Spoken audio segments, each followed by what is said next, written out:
tout le monde, on se retrouve aujourd'hui pour une nouvelle vidéo. Ça fait très longtemps que je n'ai pas filmé. Je sais pas comment et qualité, son, rapport, image, tout ça. Je suis dans ma nouvelle pièce. Oui. Donc oui, je réponds aux questions. Oui, il y aura un bookshelf tour, un manga tech. Juste qu'il faut que je m'organise parce que les bibliothèques montent jusqu'à 2,50 m et que je ne fais pas 2,50 m. Voilà, donc aujourd'hui je vais vous parler de BD, rapidement, enfin de BD et de romans. Je savais pas trop comment revenir sur la chaîne, enfin revenir. J'avais fait des vidéos en avance mais j'ai essayé de faire des book hauls et tout et genre j'aimais pas. Genre je sais pas, il passait pas celui-là. Donc je me suis dit bah on va revenir à la bonne vieille, tu poses tes fesses sur ta chaise et puis tu vas parler de tes dernières lectures. En sachant que je pense qu'il n'y a pas tout, parce que autant manga je crois que j'ai réussi à rassembler, autant roman ça s'est dispatché avec je te rends la bibliothèque, je te rends pas, je te mets dans un coin que j'ai oublié. Donc c'est pas très grave, mais du coup on va commencer par l'update BD roman. Puisque j'ai que 2 BD et j'allais pas me farcir une vidéo pour 2 BD, vous comprenez. La première BD que j'ai lue c'est le tome 2 de Camille, donc qui s'appelle Jinx, de Juliette Fournier et de Jean-Gaël Deschartes aux éditions Jungle. J'avais eu le premier il n'y a pas très longtemps, donc je voulais lire le deuxième. C'est une BD qui est magnifique, on va suivre Nura, qui est en fait une prêtresse qui protège des divinités, et dans le tome 1, sa divinité était pas en super bon état. Et là, elle se rend dans une genre de ville un peu plus civilisée, et il y a un genre de procès de divinité. C'est vachement sympathique, par contre ça fait genre 50 pages et du coup j'ai plus l'impression de lire un chapitre que de lire une enquête, une aventure, un truc. Enfin c'est tellement condensé que du coup je suis très sur ma faim et ça c'est dommage. Parce que du coup je sais pas du tout quand sort le tome 3. Non, je vous pas montrer cette image, j'ai spoilé un peu. Je sais pas du tout quand sort le tome 3 et du coup bah je me sens un peu sur ma faim quoi. Parce que j'ai pas de suite et que ça avance super lentement. Deuxième BD que je me suis lu, Comme un garçon, le tome 2 de Jenny. Il me semble qu'elle a aussi écrit un manga qui s'appelle Pretty Diaries, qui est assez vieux, je ne savais même pas que c'était elle qui l'avait écrit. C'est chez Delcourt, donc en fait on retrouve un frère et une sœur, enfin qui sont demi-frères, demi-sœurs, qui font que se lancer des défis, et un jour, je crois que la caméra est même pas droite. Bon. Réglage en live. Voilà, un jour son frère, donc son demi-frère, lui fait le défi pour qu'elle lui foute la paix parce qu'elle en a ras le bol. Tu dois te déguiser en mec pendant une année de fac, ce qu'elle fait parce qu'elle est teigneuse au possible. C'est franchement pas mal. Là on rentre un peu plus dans tout ce qui est complot, passé, tout ça. Franchement j'aime bien. J'ai un peu moins l'impression d'être sur ma faim que sur Camille, mais je me sens quand même un peu sur ma faim. Ce qui est pas très long, je crois qu'il doit faire une 50aine de pages. Voilà, alors on va dire 46, 47, 48. 48 pages, donc voilà, c'est mon seul défaut que je reproche au BD, c'est que c'est beaucoup trop court. Ensuite on passe au roman, donc le pêle-mêle, parce que j'ai pas tout, je sais plus où il reste, je sais même plus ce que j'ai lu. Totalement, voilà. Je me suis lu Wonder de R.J. Palacio. Donc moi j'ai les éditions Pocket Jeunesse en version livre de poche. Je voulais, enfin ça fait très longtemps que je lis ce livre, et que j'avais trouvé en Emmaüs, et que je voulais le lire avant la sortie du film. Je sais pas si j'ai réussi, mais au moins il est lu. Je l'ai adoré. On va parler de Auguste qui a une grosse déformation faciale. Rien de commun, hein.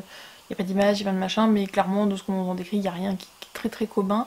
Et il va rentrer du coup au collège, et on va suivre du coup sa vie au collège avec, vous vous doutez bien, les gens gentils du collège et les gens qui ont perdu 4-5 neurones en cours de route. Je l'ai beaucoup apprécié. On voit aussi les sentiments, enfin les points de vue. Je les trouve dans les murs. Bon, rien à voir, je m'habitue ma pièce. D'autres personnages, donc on va voir Via, donc Olivia qui est la sœur de Auguste. On a, je sais plus, Marissa. On a Jack, on a Miranda, voilà. On a Summer. Franchement, j'ai beaucoup apprécié. Ça se lit tout seul, ça se dévore. C'est pas un roman qui est là pour vous dire que oh là là, il est triste, oh là là, Auguste il a vraiment pas de peau dans la vie. C'est un super roman que j'ai beaucoup apprécié. Il existe un hors-sujet que j'espère que Pocket a déjà sorti, mais qui sortira en poche. Puisque dedans on suit le point de vue de 3 autres personnages, dont euh, le petit chieur, celui qui va pas lâcher Auguste, enfin voilà, celui où il manque vraiment 4-5 neurones qui n'ont pas décidé de se connecter. Et du coup on va voir son point de vue, et j'aime bien en ce moment voir les points de vue des méchants, je sais pas si trop ça se dit, mais voilà. Mais je l'ai franchement beaucoup aimé, je pense que je me le relirai, pas tout de suite, mais je me le relirai, ça c'est certain, et j'ai très envie de voir comment le film va rendre. Ensuite, un petit peu de vampiresque. Je me suis lu le premier tome de La Maison de la Nuit, marqué, de PC Cast et de Christine Cast, que j'avais trouvé en Emmaüs. Oh, mon chacha, il veut rentrer. Du coup, me revoici. J'ai dû donner un coup dans la caméra parce que, voilà, mon chat, maintenant qu'il y a les baies vitrées, il veut rentrer par la baie vitrée, évidemment. Donc oui, j'étais en truc vampiresque. Donc je m'étais dit que j'allais tester cette série. Principalement parce que j'avais fait un vide-grenier et que je voulais savoir si le tome me plaisait, parce que sinon j'ai les 7 tomes. Je me suis dit que si ça me plaisait pas, bah, j'aurais revendu les autres tomes. Donc on va suivre en fait, entre guillemets, alors je crois que ça se passe aux États-Unis, mais franchement j'ai un gros doute, il faudrait que je me renseigne. Mais du coup on a Zoé Redbird qui vit dans un monde comme nous, sauf qu'en fait des fois t'as un mec chelou qui te fait tiens toi t'es marqué, t'es un vampire, allez bisous. Ce qui lui arrive.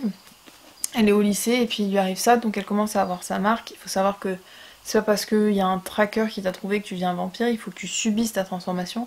Donc il faut que tu ailles à la maison de la nuit pour suivre des cours de qu'est-ce qu'un vampire, qu'est-ce que tu peux faire comme vampire, toutes les lois qui régissent les vampires, et potentiellement vivre la nuit parce que sinon tu crames au soleil. Le souci en fait c'est que Zoé, sa marque, elle est quasiment, je crois même qu'elle est complète au bout d'une journée. Alors que normalement c'est que les vampires accomplis qui ont leur... en fait par exemple elle a une lune là. Et normalement il y a juste le contour de la lune, mais elle au bout d'une journée la lune est pleine. Donc on doit dire que héroïne qui va envoyer du pâté parce que bah, elle est surcheatée quoi. Un motif comme ça. Alors franchement j'ai beaucoup apprécié que ce soit le caractère de Zoé qui est plutôt intéressant, que tout ce qui se met en place, parce que ce tome est quand même introductif mais pas trop. C'est-à-dire que oui on t'introduit tout ce qui est vampire, on t'introduit tout ce qui est... Il y a aussi le culte du... Enfin, une espèce de truc ultra religieux. On introduit aussi pas mal de choses, les compagnons, l'école, tout ça. Franchement, je l'ai dévoré, je me suis pas du tout ennuyée, je l'ai réussi en une seule journée. Du coup, j'ai très très hâte de me lire le tome 2, même s'il me fait super peur parce qu'il s'appelle, il me semble, Trahi, c'est ça? C'est ça, le deuxième tome s'appelle Trahi, donc j'ai envie de te dire, moi il y a 2 personnages, je veux bien qu'ils trahissent mon héroïne, mais clairement si c'est l'un des autres, ça va pas le faire. Dans mon petit cœur, ça ne va pas le faire. Voilà, donc c'est une saga qui est sortie en poche, et qui pour du vampire, vous savez que c'est pas forcément ma came principale, j'ai trouvé ça vachement cool, et j'ai trouvé que, ouais, Zoé comme personnage principal est plutôt pas mal. Je ressors un livre de Daryl Fago parce que j'ai oublié de le mettre dans ma pile à côté de moi pour vous en parler. Et en reparlant de marquer, j'y ai pensé. Donc je me suis lu le tome 1 de la sélection de Kerakas aux éditions R, que j'avais acheté il y a super longtemps. Et en fait j'ai une pote qui me dit bah, je l'ai trouvé et tout, et du coup on l'a lu. Donc on a l'histoire de America. Donc en gros le prince du royaume ne peut pas choisir sa fiancée toute seule. Donc il faut que tout le monde envoie une candidature, enfin toutes les filles qui veulent. 35 seront choisies, qui auront des dédommagements, et le but étant d'être la dernière sur le trône. Et mon chat fait n'importe quoi. Et du coup en fait America elle s'en fout déjà parce qu'elle a un petit ami, même si elle le cache, puisqu'on va assez vite comprendre qu'il y a des histoires de caste. Il me semble que America est une 6 peut-être, une 5 ou 6. En gros, je crois qu'il y a les rois, je sais pas si les rois et reines tout ça soit premier, après 2, 3, 4, mais elle est dans la catégorie des artistes. En gros t'as pas le choix, tu vas faire de la musique et de la danse et puis c'est tout. Du coup elle s'en contrefout de cette section, elle ne veut pas le faire, mais sa mère la force à mettre la pression, même son petit ami lui met la pression, donc au bout d'un moment elle dit ok je vais le faire, de toute façon il y a 0 chance que je sois prise. Donc comme ça, vous arrêtez de me saouler. Rémi d'América est pas forcément super riche et du coup, un petit dédommagement si elle est choisie pour faire partie des 35 candidats à la couronne, ils disent pas non quoi. Donc tout simplement voilà, on va suivre l'aventure d'America et vous vous doutez bien que si elle n'avait pas été choisie, je ne tiendrais pas ce livre entre mes mains. Elle a donc été choisie. Sincèrement j'ai bien aimé. J'ai bien kiffé America, son personnage et tout ça. Il y a beaucoup de clichés mais c'est des clichés que... Comment dire, j'ai bien aimé, sincèrement je me le suis lu d'un coup. Pareil que pour marquer, je me suis vraiment fait en une journée. Et du coup c'est pas des clichés, je me suis dit... Oh, je dis ah, cliché, oh cliché.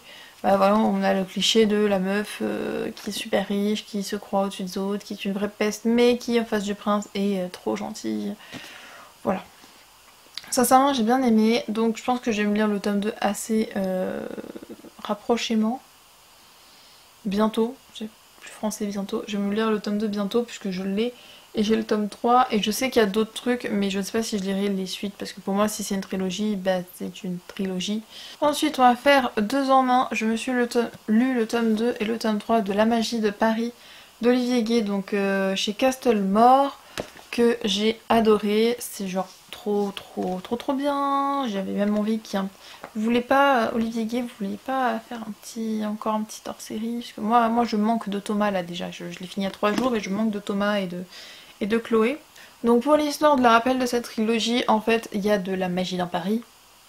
Obvious. En fait on a tout simplement Chloé qui un jour était en train de s'entraîner dans son gymnase, quand soudain un camarade de classe du nom de Thomas se fait littéralement agresser par un truc avec un fleuret. Elle ni une ni deux descend de sa corde et fait de l'escrime puisqu'elle est sélectionnée pour le truc national d'escrime. Malheureusement ça se passe pas trop comme prévu et Thomas la transforme comme chevalier parce que Thomas est un mage et que les mages ça a besoin d'être protégés parce que le temps qu'ils fassent leur incantation de 5 milliards d'années, bah, la chose qui veut la tuer, bah, il la tue. C'est très mal résumé. Mais c'est vraiment génial. Que ce soit l'humour et la complicité des personnages entre Thomas et Chloé que moi j'adore aussi David, j'adore aussi Cassandre, mais Cassandre me fait mourir de rire. C'est magnifique. Alors je comprends, j'avais vu que certains avaient un peu du mal avec le tome 3 parce que, sans spoiler, le tome 3 a une ouverture un peu différente de... Comment dire? On change un peu, pas vraiment d'univers, mais on n'est pas dans la continuité exacte et en même temps c'est très compliqué d'expliquer. Mais voilà, franchement j'ai adoré, donc Olivier Gay commence à monter doucement sur le palmarès de mes auteurs préférés. Là il faut que je me lise Le Noir est ma couleur parce que j'avais le tome 1 que j'avais kiffé. Les rééditions en plus sont quasiment finies, je crois qu'à vers octobre elles devaient être toutes dispo. Donc voilà, je kiffe La Magie de Paris, je peux que vous inviter à le lire. Donc c'est de la jeunesse fantastique, fantasy. Mais ça passe tout seul, hein. C'est vraiment génial. Je sais pas quoi vous dire d'autre à part que j'ai passé un super moment et que j'ai trop hâte de retourner dans les univers d'Olivier Gay. Donc voilà, je pense que vous voyez, là vous avez une étagère Ewilan. Ah vous la verrez pas mais... Quoique... Non vous la verrez pas. Il y a une étagère Noob et possibilité qu'il y ait une étagère Karina Rosenfeld Olivier Gay qui se crée bientôt. Je dis ça, je dis rien. Ensuite je me suis lu le premier tome des Sœurs Carmine de Ariel Holz. Le complot des corbeaux aux éditions Naos, que tu moi ouais sympathique. C'est pas le gros coup de cœur comme tout le monde en mode ouais, mais je l'ai plutôt trouvé sympathique. On est donc à Grisaille, on a Mérivert, Carmine, bon, on a les sœurs Carmine, et en fait Mérivert, donc là, celle qui est au milieu des sœurs, donc je crois que c'est la cadette. Je suis même pas sûre, vole un truc et forcément c'est le truc qu'il fallait pas voler et qui fait plein de rebondissements. J'ai beaucoup apprécié les personnages, un peu moins Tristabelle parce que je pense que c'est moins mon genre de personnage. Dolorine qui est juste totalement starbée avec sa peluche, que je pense que... Voilà, je vais m'acheter la suite hein, et je pense que le tome 3 sur Dolorine va être particulièrement fun. Voilà, donc on a pas mal d'histoires dans Grisaille du coup. Grisaille, franchement j'ai beaucoup aimé. Voilà, je pense que tout le monde en a entendu parler, je pense que vous connaissez. Voilà, c'est 3 sœurs qui essayent de se débrouiller. Enfin, non même pas, ça fait longtemps que je l'ai lu, j'ai du mal à résumer. En fait oui c'est vraiment la funambule qui... Enfin la monte en l'air qui vole le truc qu'il faut pas et qui en plus ne sert à rien mais que tout le monde va récupérer quoi. C'est un petit peu catastrophique. Voilà, donc pour moi c'est pas l'énorme coup de cœur que beaucoup ont eu, mais je l'ai beaucoup apprécié et j'aimerais bien vous retrouver parce qu'à un moment je me suis fait une énorme frayeur. Je sais pas si vous verrez bien, peut-être sur la page d'après. Mais à un moment, parce qu'il faudra que je l'ai acheté neuf ce livre, j'avais l'impression que quelqu'un avait littéralement balancé de l'eau sur mon livre. Mais en fait non, c'est l'effet quand Dolorine écrit sur son journal, donc mon cœur s'est ravisé un petit peu. Avant dernier livre, je me suis lu le tome 6 de A comme Association, Ce qui dort dans la nuit d'Eric Lhomme. Donc chez Gallimard Jeunesse Radio Éditeur. C'est de plus en plus difficile de vous parler de cette série parce qu'on rentre dans la complexitude de la complexitude. On continue toujours à suivre Jasper. Là, c'est un peu... Je trouvais que c'était peut-être un peu plus décousu parce que Jasper... comment dire, on le convoque à l'association répond jamais, du coup il fait ses trucs de Jasper, c'est-à-dire qu'il se met dans la merde jusqu'au cou. Et on en apprend un peu plus aussi sur Mademoiselle Rose, ou Madame Rose. Voilà, j'ai très hâte de lire la fin, donc parce qu'il me manque le 7 et le 8, donc je pense que je vais essayer d'emprunter les deux pour me les lire parce qu'ils sont très courts, ils font genre 200 pages à chaque fois.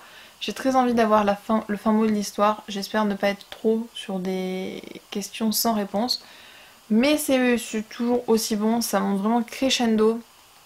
Voilà, au début vous avez des petits tomes classiques, puis là ça monte pas mal. Donc voilà, personnellement je kiffe A comme association, je peux pas trop vous en parler, clairement on est sur une fin de série, à moins que vous voulez tout faire spoiler, je vais pas vous dire grand chose. Mais c'est vraiment génial, ils existent en poche, ils sont en train d'être réédités même en poche chez Folio, donc faut pas hésiter. Le dernier, mais non des moindres, Cinder, le tome 1, donc le premier tome des Chroniques lunaires de Marissa Meyer aux éditions PKJ. J'étais genre surexcitée quand je l'ai vu à la bibliothèque. En mode c'est trop bien, je vais pouvoir lire Cinder et tout, c'est trop cool, c'est trop cool. Parce que j'ai lu le Gang des prodiges et on m'a dit que le Gang des prodiges était moins bon que Cinder. J'ai pas forcément surkiffé Cinder. Clairement déjà moi, la 150e page sur 600 et des brouettes, ouais 400, j'ai déjà découvert toute l'intrigue, tout, je savais tout et du coup ça m'a un peu saoulé en fait. J'allais jusqu'à la fin pour me dire peut-être que en fait c'est pas ça mais c'est exactement ça, donc ça m'a totalement un peu dégoûtée.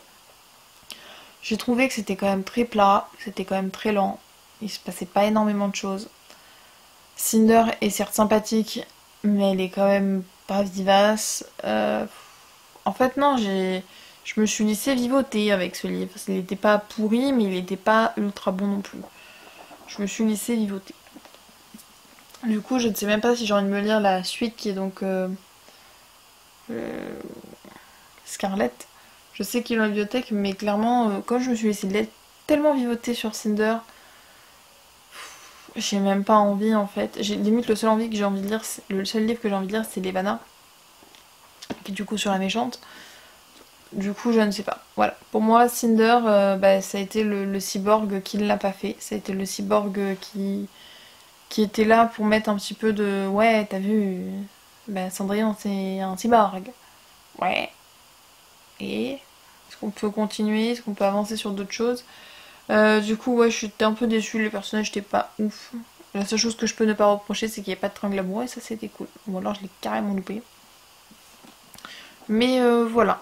C'est peut-être la plus grosse... Il faut savoir que je voulais acheter tous les Chroniques lunaires. Hein. Du coup, je suis bien contente de ne pas avoir acheté les Chroniques lunaires parce que je me serais bien fait chier.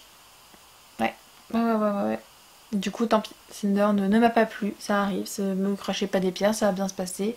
Si vous voulez en parler en commentaire, vous pouvez en parler en commentaire de pourquoi est-ce que vous a plu et pourquoi vous pensez que moi ça m'a pas plu et que j'ai plus de souffle. Voilà, mais du coup, voilà, le Cinder ne l'a pas fait. Sur ce, la vidéo est terminée, j'espère qu'elle vous aura plu. Désolée pour le ton un petit peu monocorde de ma voix. Voilà, n'hésitez pas à me dire si ce que vous avez lu, ce que j'ai lu, vous l'avez lu, si vous comptez le lire, si vous me dites faut vraiment que tu lises la suite de cette série parce qu'elle est beaucoup trop bien. Voilà, et moi je vous laisse dans une prochaine vidéo.